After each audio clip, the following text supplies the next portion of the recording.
we know it should be abolished.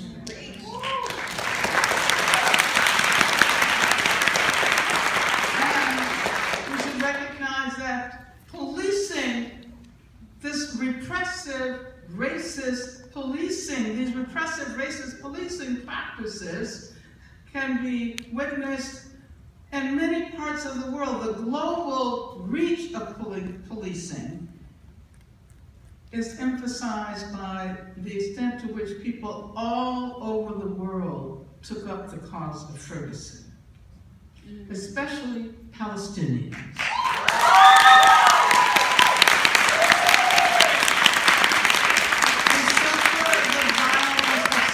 Colonialism. And of course, we know settler colonialism in this country. The indigenous people of this land were subject to similar practices. And so, let me say that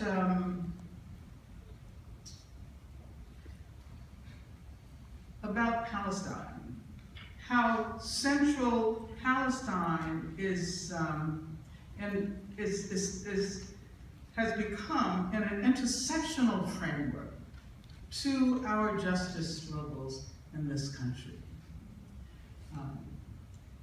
Some of you may be old enough to remember the struggle against apartheid in South Africa. Yeah. And if you're not old enough, you know about it, right? You are aware that people all over this country became involved in the effort to boycott South Africa. And from where I stand, it seems that whoever was willing to call for justice in South Africa should be willing to call for justice in Palestine.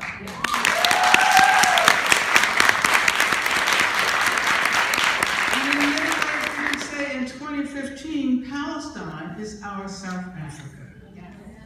Like the anti-apartheid movement of the latter 20th century, it can not only lead toward a political transformation in Palestine and Israel, but can radically transform, that is to say, globalize our social justice movements here at home.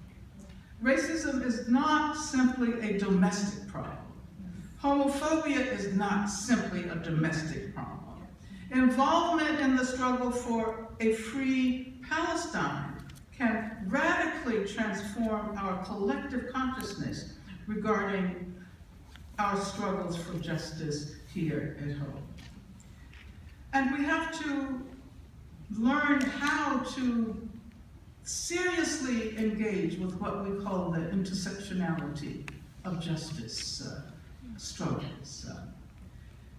And I was remembering that in the 70s, when we were challenging the Ku Klux Klan, the Ku Klux Klan was still rioting in North Carolina and Georgia. They still are to a certain extent. But we had massive campaigns. But we recognize the connection between racism and anti-Semitism. And so we call for an end to racism and anti-Semitism. But if you're serious about calling for an end to racism and anti-Semitism, you have to call for an end to Islamophobia as well.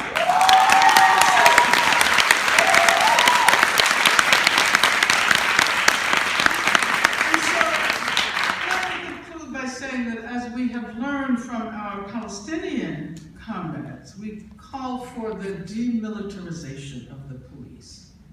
As a matter of fact, this should be a major demand in this country. Yes. Disarm the police. Yes. Disarm the police. And we call for the abolition of the institution of the police as we know it.